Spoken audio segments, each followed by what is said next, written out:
कक्षा 9 विषय हिंदी तृतीय सत्र इकाई 16 भारतीय संस्कृति में गुरु शिष्य संबंध साहित्य प्रकार निबंध। लेखन आनंद शंकर माधवन। विषय प्रवेश तो प्राचीन भारत में गुरु शिष्य संबंध की एक उज्जवल परंपरा थी। तब गुरु का आश्रम विद्या मंदिर के समान होता था। वहाँ पैसे का कोई स्थान नहीं था। आज पश्चिम के प्रभाव से गुरु शिष्य संबंध बदल गए हैं। प्रस्तुत लेख में लेखक ने भारतीय संस्कृति में गुरु शिष्य संबंध के बारे में बताया है। पहले के विद्यालय मंदिर के समान थे। प्राचीन भारत में विद्यालय मंदिर के समान माने जाते थे। शिक्षा देना एक आध्यात्मिक अनुष्ठान था। विद्या पैसे देकर खरीदी और पैसे लेकर बेची नहीं जाती थी। सो लेट्स स्टार्ट भारतीय संस्कृति में गुरु शिष्य संबंध। आनंद शंकर माधवन। श्री आनंद शंकर माधवन का जन्म केरल प्रदेश के क्विलन जिले में हुआ। डॉक्टर जाकिर हुसैन के संपर्क में आने से हिंदू मुस्लिम के मधुर संबंधों के पक्षधर बन गए। महात्मा गांधी के भारत छोड़ो आंदोलन में भी माधवन जी का सक्रिय सहभाग रहा है। जेल में रहकर हिंदी भाषा का अध्ययन किया। जेल से छूटकर उन्होंने भारत भ्रमण को निकल पड़े और बाद में बिहार में मंदार विद्यापीठ की स्थापना की। सन 1984 में अद्वैत मिशन और सन 1985 में शिवधाम अभिनव शिक्षा नगरी की स्थापना की। अब उन्होंने तीनों संस्थाओं के संचालक हैं। मलयालम तथा तमिल दोनों ही भाषाओं पर पूर्ण अधिकार होने के बावजूद उन्होंने हिंदी साहित्य में सृष्टि की। उनके विषयों में दार्शनिकता, आधुनिकता एवं आध्यात्मिक का बाहुल्य है। बिखरे हीरे, अनल शलाका, हिंदी आंदोलन, आमंत्रित मेहमान, आरती, उषा, संजीवनी आदि उनकी प्रमुख रचनाएं हैं। आमंत्रित मेहमान बिहार राष्ट्रभाषा परिषद द्वारा पुरस्कृत है। माधवन जी ने प्राचीन गुरु शिष्य परंपरा की गरिमा को स्पष्ट करते हुए वर्तमान शिक्षा प्रणाली पर परोक्ष रूप से करारा व्यंग किया है।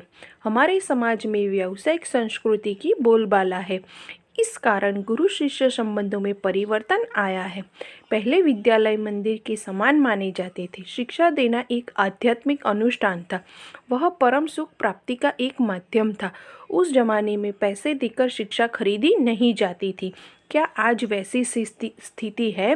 क्या आज शिक्षा पैसे देकर खरीदी जाती है या वैसे ही संबंध रहे हैं? सो हम आगे इस लेसन में देखते हैं। हमारे समाज में व्यावसायिक संस्कृति की बोलबाला है। इसी कारण गुरु शिष्य संबंधों में परिवर्तन आया है। पहले विद्यालय मंदिर के समान माने जाते थे। शिक्षा देना एक आध्यात्मिक अनुष्ठान था। वह परमेश्वर प्राप्ति का एक माध्यम था। पैसे देकर शिक्षा खरीदी नहीं जाती थी। आज स्थिति बिल्कुल बदल गई है और अब शिक्षण कार्य पेट पालने का एक साधन बन गया है, जिसे भारतीय संस्कृति कहा जाना चाहिए। वह आज भारतीय मानसिक क्षितिज में क्रियाशील नहीं है। आज एक प्रकार की अव्यवस्थित व्यावसायिक संस्कृति व्याप्त है, जिसकी जड़ शायद यूरोप में है। भारतीयों के सार्वजनिक व्यवहार में गुरु शिष्य संबंध का भी तदनुरूप परिवर्तन हो गया है। यहाँ गुरु वेतनभोगी नहीं होते थे और न शिष्य को ही शुल्क देना पड़ता था। पैसे देकर विद्या खरीदने की यह क्रय विक्रय पद्धति निसंदेह उस भारतीय मिट्टी का उपज नहीं है। शिक्षणालय एक प्रकार के आश्रम अथवा मंदिर के समान माने जाते थे। गुरु को साक्षात परमेश्वर ही समझा जाता था। शिष्य पुत्र से अधिक प्रिय होते थे। यह सम्मान मिलना ही शक्ति पाने का रहस्य है। प्राचीन काल में गुरु की शिक्षा दान क्रिया उनका आध्यात्मिक अनुष्ठान थी।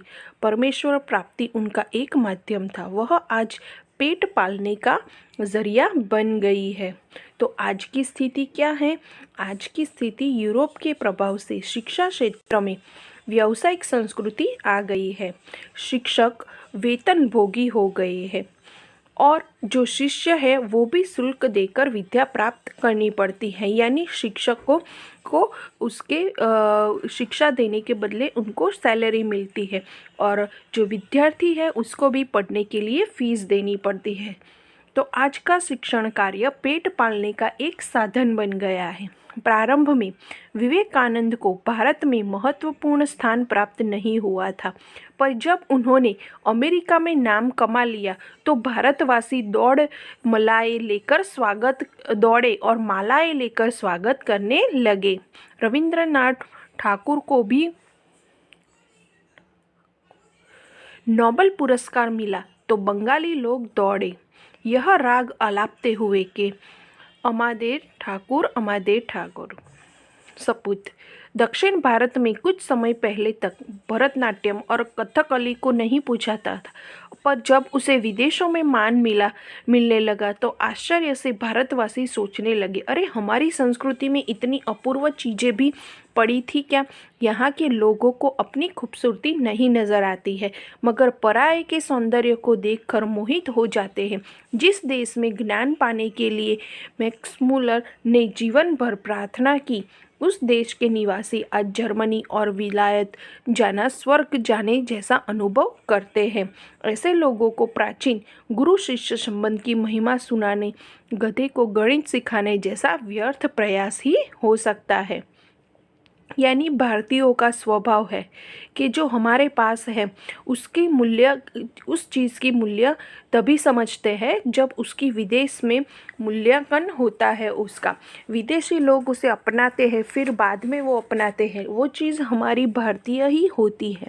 यानी भारतीयों का स्वभाव ही ऐसा है कि भारत के लोगों को अपनी यहाँ की मूल्यवान चीज़ों का मूल्य तभी समझ में आता है जब विदेशों में उनकी कदर की जाती है। जैसे कि भारत ने पहले विवेकानंद का स्वागत तभी किया जब अमेरिका में उन्होंने नाम कमा लिया।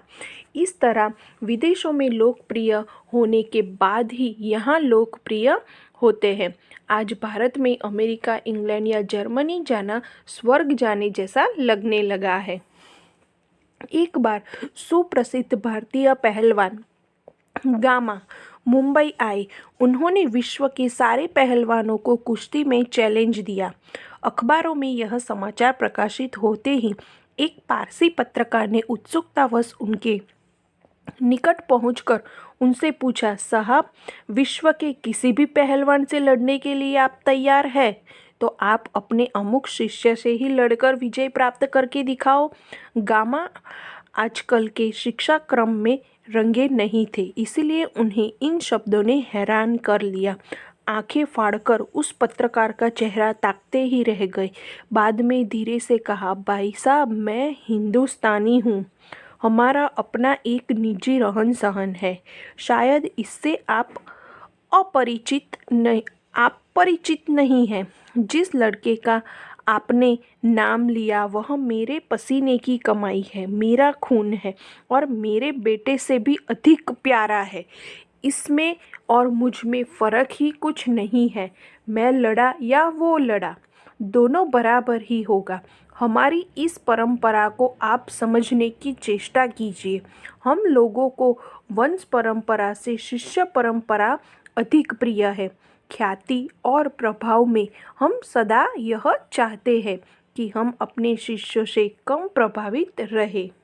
यानी हम यही चाहेंगे कि संसार में जितना नाम मैंने कमाया उससे कहीं अधिक मेरे पिता कमाए।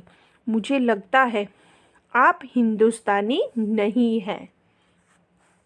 तो पत्रकार को गामा पहलवान का उत्तर ये था कि सुप्रसिद्ध पहलवान गामा ने मुंबई आकर दुनिया के सामने पहलवानों को उनसे कुश्ती में जीतने के लिए ललकारा था। तो उस टाइम पत्रकार ने गामा से कहा कि दुनिया के पहलवान को क्या क्यों ललकार रहे हो? आपके जो शिष्य है उनसे ही आप जीत कर दिखा दो। तो गामा ने उस पत्रकार को उत्तर दिया था कि आप जिसकी बात कर रहे हो वो मेरे शिष्य है, और उन्होंने कहा कि जो मेरे शिष्य है वो मेरे बेटे से भी अधिक मुझे प्रिय है, इसीलिए मैं लड़ूं या मेरे शिष्य लड़े, हम दोनों में कोई फ़र्क नहीं रहेगा, तो हम दोनों एक बराबर है, और मैं चाहता हूँ कि वह मुझसे ज़्यादा नाम कमाए। मुझे लगता है आप हिंदुस्तानी नहीं हैं। तो गामा पहलवान ने पत्रकार को इस तरह से उत्तर दिया।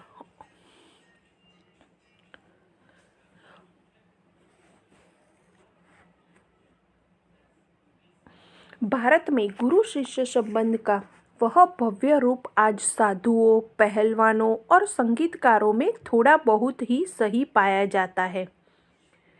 भगवान रामकृष्ण बरसों योग्य शिष्य को पाने के लिए प्रयत्न करते रहे। उनके जैसे व्यक्ति को भी उत्तम शिष्य के लिए रो रो कर प्रार्थना करनी पड़ी थी। इसे समझा जा सकता है कि एक गुरु के लिए उत्तम शिष्य कितना महंगा और महत्वपूर्ण है। संतान प्राप्ति वर्ग उन्हें दुख नहीं देता, पर बगैर शिष्य के रहने के लिए वे एकदम तैयार नहीं होते। इस संबंध में भगवान ईशा का एक कथन सदा स्मरणीय है।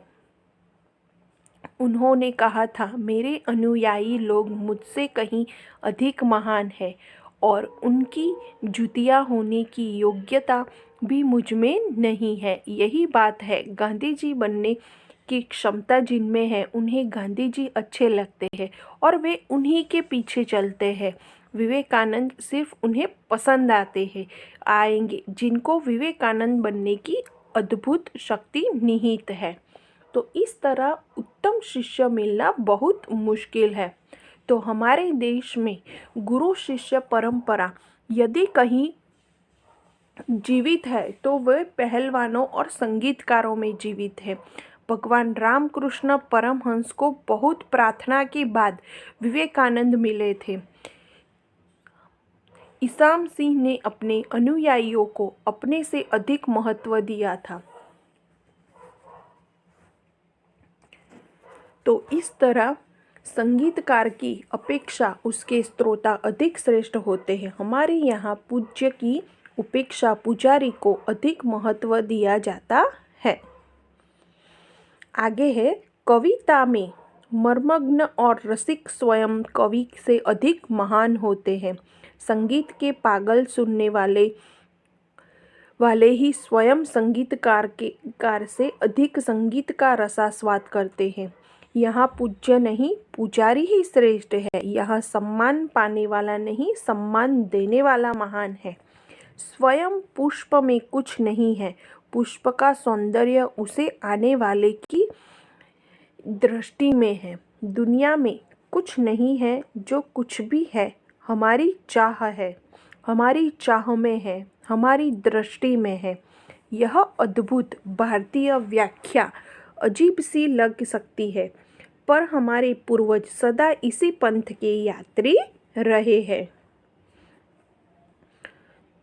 तो उत्तम गुरु में जाति भावना भी नहीं रहती।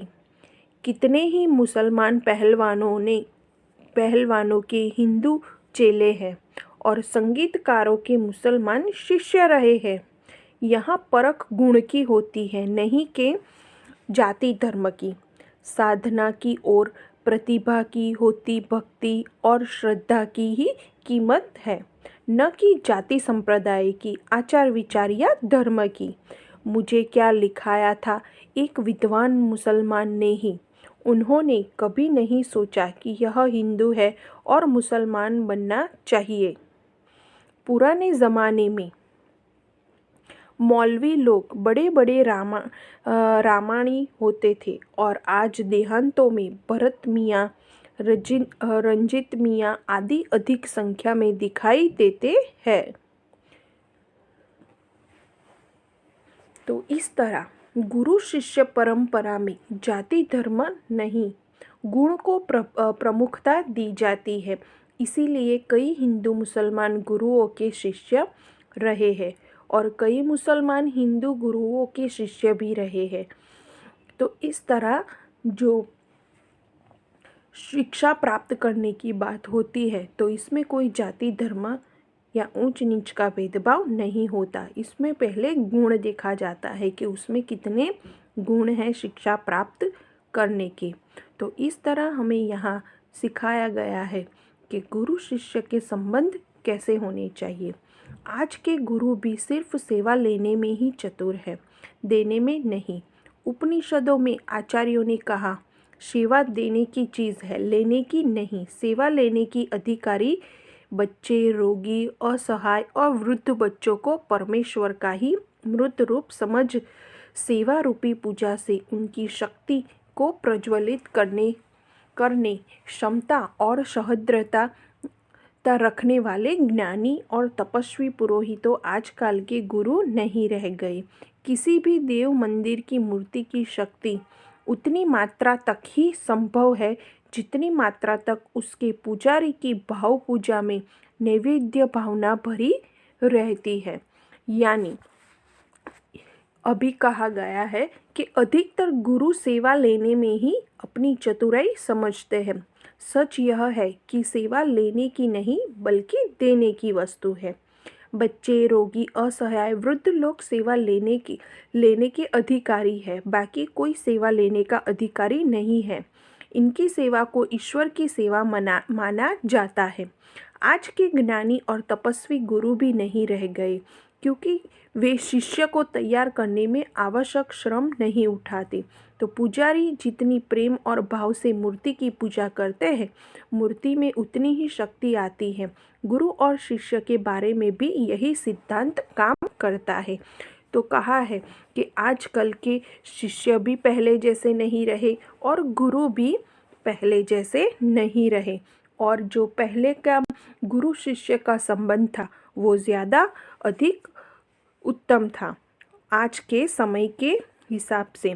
तो आज गुरु और शिष्य का संबंध केवल एक सेवा देने की और सेवा प्राप्त करने की वस्तु बन गई है और उसके बदले में उन्हें मूल्य यानी शुल्क देना पड़ता है विद्या के रूप में।